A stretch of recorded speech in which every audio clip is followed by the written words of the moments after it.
ఇప్పుడు కూడా ఈ రోజు కూడా మీరు డైలాగ్స్ రాస్తానంటే కౌగిలించుకొని రాయించుకునే వాళ్ళు బోలెడు మంది ఉన్నారు. ఎందుకు మరి దాన్ని మీరు పక్కన పెడుతున్నారు? నాకు డైలాగ్ రాయడం అంటే సార్, నేను ఈ మధ్యకాలంలో రవితేజ రేట్ల కోసం వంశీ అడిగితే భరణన్నే రాస్తే చేస్తా అన్నాడు. 3-4 ఏళ్ల క్రితం నేను లేడీస్ టైలర్ సన్న ఫ్యాషన్ డిజైనర్, లేడీస్ టైలర్ సన్న ఫ్యాషన్ డిజైన్ రాశా. ఓకే. నేను రాస్తే దానికి నేను 3 నెలలు కేటాయిస్తాను. నాకు బైండ్ పుస్తకం ఇవ్వడం అలవాటు. ఇప్పుడు బైండ్ పుస్తకం ఇస్తే 3 నెలలు మానేయాలి. మానేస్తే నా ఇన్కమ్ పోతుంది. పైగా నా టేస్ట్కి ఒప్పుకునే వాళ్ళు ఇవాళ ఎవరు అంటే ఇన్ సెన్స్ రాస్తే రాయొచ్చు, కానీ అన్ని కొట్టేస్తుంటే నేను తట్టుకోలేదు. ఏదో రీజనబుల్ 80% అయినా నాది ఉండాలి. ఇక అట్లాంటప్పుడు ఇక ఆ దాస్యం అవసరమా? ఇంత బతుకు బతికి. బట్ మీరు యాక్టర్గా చేస్తూ లొకేషన్లో మీతో కరెక్షన్ చేయించుకునే వాళ్ళు ఉంటుంటారా, లేదా మీరే ఇన్వాల్వ్ అయ్యి చేయడం? లేదు, మనం అడగంది నేనేమి చేయను. ఎందుకంటే రైటర్ని అయి ఉండి ఇంకో రైటర్ని అవమానపరిచినట్టు. ఆ ఫస్ట్ థింగ్ ఏమిటంటే రైటర్ కమ్ డైరెక్టర్ లేదా చిన్న డైరెక్టర్స్ పక్కన రైటర్స్ ఉంటారు. వాళ్ళకి తెలుసు రైటర్ కమ్ యాక్టర్ అయితే వాడు కొంచెం పంచులు ఏమైనా వేస్తే బాగుంటుంది. ఏంది సీన్కి ఒక పంచ్ వేసినా చాలు కదా. అంచేత వాడు రాయమంటారు, నేను రాస్తూ ఉంటాను కూడా.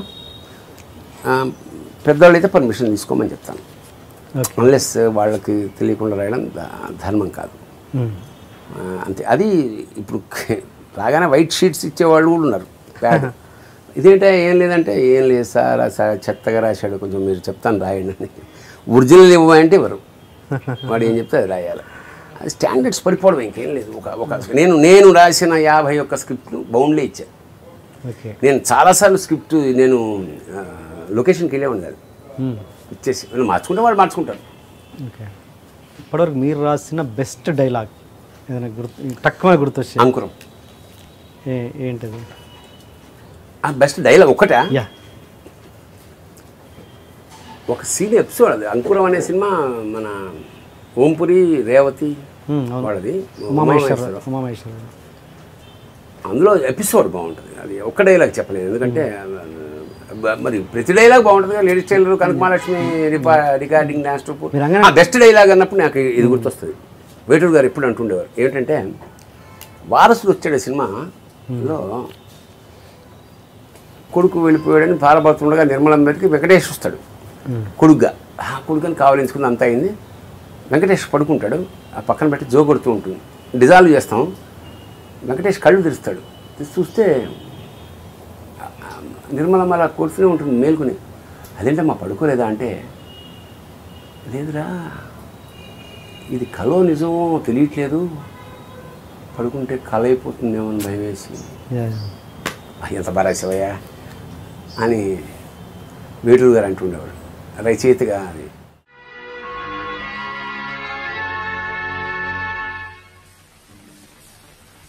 ఇంకా నువ్వు నిద్రపోలేదమ్మా?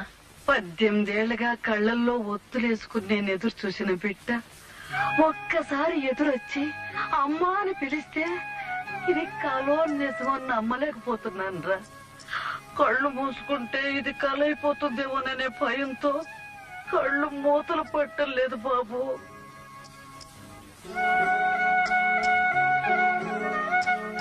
జనరల్గా ఎప్పుడైనా సరే గుర్తుండిపోయే డైలాగులు అన్నీ ప్యాథటిక్ డైలాగులు ఉంటాయి. విషాదకరమైన డైలాగులు ఎక్కువ. అదే అందుకని అంకురంలో ఏమన్నా అంటే, వాడు సత్యం అనేవాడు పట్టుకుపోయారా అని బ్లాక్ టికెట్లు అమ్ముకునే సాయినా దగ్గరికి వస్తున్నాడు వాడు శరత్ బాబు. నాకు ఒకసారి చెప్పు, నువ్వు కూడా ఆడు ఇద్దరు అయితే జైల్లో ఉండేవాడు కదా అతేనంటే, నాకు తెలియదు సార్ అంటాడు. నువ్వు భయపడుతున్నావురా లాయర్నని, నీకేమి కాదు నేను చెప్తా అంటే, పై మరి నువ్వు సినిమాలో నువ్వు హీరోలు చూస్తున్నప్పుడు నీకు అనిపించదు నువ్వు కూడా హీరో కావాలని అంటాడు. అంటే అనిపిస్తుంది సార్. నువ్వు ఎప్పుడైనా విశాలమైన సన్నివేశాలకు ఏడుస్తావంటే ఏడుస్తాను సార్, ఏడుపు వస్తుంది. ఏడుపు వస్తుందంటే ఇంకా నీలో కొంచెం మానవత్వం ఉన్నట్టు లెక్క, కొంచెం హెల్ప్ చేయరా అంటాడు. సరే సార్, నువ్వు వాడిని చూశానని కోర్టులో చెప్పాలి.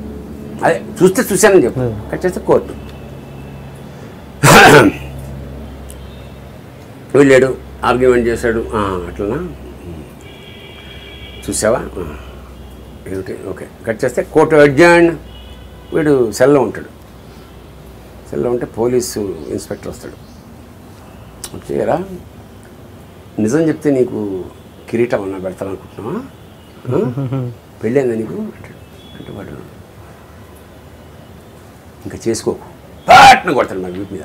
అమ్మా అనేది కట్ అయితే cut cut cut cut fan తిరుగుతుంటుంది. కుంటుకుంటూ వస్తాడు సాయి కుమార్ లోపలికి. అంత నలుగురు ఇందులో సత్యం గుర్తుపట్టగలవా అంటే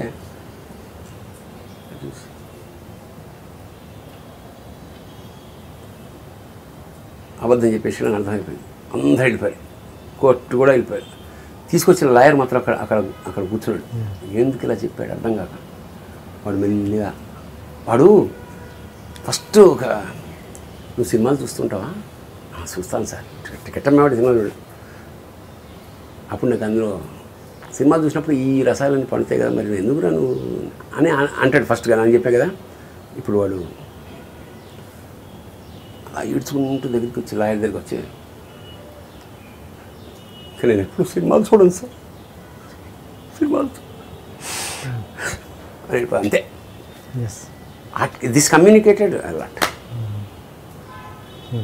అంటే అంతకుముందు కోర్టులో ఏదో నిజం చెప్తున్నావు అని ఫస్ట్ అడిగితే లాయర్ గారు నా దగ్గరికి వచ్చి నువ్వు సినిమాలు చూస్తావు కదా, మరి నువ్వు హీరో అవ్వవా, ఎంతసేపు అలాగే మిగిలిపోతావు అన్నప్పుడు నాకు ఆ రోజు నిద్ర పట్టలేదు సార్. అందులో ఎపిసోడ్ బాగుంటుంది. అది ఒక్క డైలాగ్ చెప్పలేదు, ఎందుకంటే మరి ప్రతి డైలాగ్ బాగుంటుంది కదా. Ladies tailor, Kanakamahalakshmi, recording, dance troupe, ఆ బెస్ట్ డైలాగ్ అన్నప్పుడు నాకు ఇది గుర్తొస్తుంది. వేటూరు గారు ఎప్పుడు అంటుండేవారు ఏమిటంటే, వారసుడు వచ్చాడు సినిమాలో కొడుకు వెళ్ళిపోయాడని బాధపడుతుండగా నిర్మలం దగ్గరికి వెంకటేష్ వస్తాడు కొడుగ్గా. కొడుకుని కావాలించుకుని అంత అయింది. వెంకటేష్ పడుకుంటాడు, ఆ పక్కన పెట్టి జో కొడుతూ ఉంటుంది. డిజాల్వ్ చేస్తాం. వెంకటేష్ కళ్ళు తెరుస్తాడు. చూస్తే నిర్మలమ్మ అలా కూర్చునే ఉంటుంది మేల్కొని. అదేంటమ్మా పడుకోలేదా అంటే, లేదురా ఇది కలో నిజమో తెలియట్లేదు, పడుకుంటే కళ అయిపోతుందేమో అని భయం వేసి ఎంత బారాశివయ్యా అని వేటూరు గారు అంటుండేవాడు రచయితగా. అది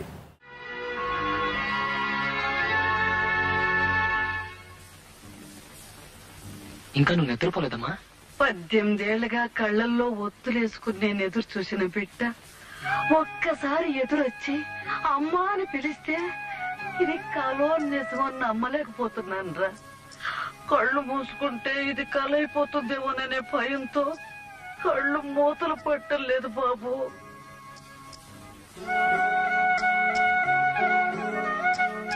జనరల్గా ఎప్పుడైనా సరే గుర్తుండిపోయే డైలాగులు అన్నీ ప్యాథటిక్ డైలాగులు ఉంటాయి, విషాదకరమైన డైలాగులు ఎక్కువ. అదే అందుకని అంకురంలో ఏమన్నా అంటే, వాడు సత్యం అనేవాడు పట్టుకుపోయారా అని బ్లాక్ టికెట్లు అమ్ముకునే సాయినా దగ్గరికి వస్తున్నాడు వాడు శరత్ బాబు. నాకు ఒకసారి చెప్పవా, నువ్వు కూడా ఆడు ఇద్దరు అయితే జైల్లో ఉండేవాడు కదా, అదేంటంటే నాకు తెలియదు సార్ అంటాడు. నువ్వు భయపడుతున్నావురా లాయర్నని, నీకేమి కాదు నేను చెప్తా అంటే, పై మరి నువ్వు సినిమాలో నువ్వు హీరోలు చూస్తున్నప్పుడు నీకు అనిపించదు నువ్వు కూడా హీరో కావాలని అంటాడు. అంటే అనిపిస్తుంది సార్. నువ్వు ఎప్పుడైనా విశాలమైన సన్నివేశాలకు ఏడుస్తావంటే ఏడుస్తాను సార్, ఏడుపు వస్తుంది. ఏడుపు వస్తుందంటే ఇంకా నీలో కొంచెం మానవత్వం ఉన్నట్టు లెక్క, కొంచెం హెల్ప్ చేయరా అంటాడు. సరే సార్, నువ్వు వాడిని చూశానని కోర్టులో చెప్పాలి. అదే చూశానని చెప్పు. కట్ చేస్తే కోర్టు వెళ్ళాడు, ఆర్గ్యుమెంట్ చేశాడు. అట్లనా, చూసావా, ఏమిటి, ఓకే. కట్ చేస్తే కోర్టు అడ్జర్న్. వీడు సెల్లో ఉంటాడు. సెల్లో ఉంటే పోలీసు ఇన్స్పెక్టర్ వస్తాడు. వచ్చేయరా, నిజం చెప్తే నీకు కిరీటం అన్నా పెడతాను అనుకుంటున్నావా, పెళ్ళైందా నీకు అంటాడు. అంటే వాడు ఇంకా చేసుకోకు పట్న కొడతాడు మరి వీటి మీద. అమ్మా అనేది కట్ అయితే cut cut cut cut fan తిరుగుతుంటుంది. కుంటుకుంటూ వస్తాడు సాయి కుమార్ లోపలికి. అంత నలుగురు ఇందులో సత్యం గుర్తుపట్టగలవా అంటే,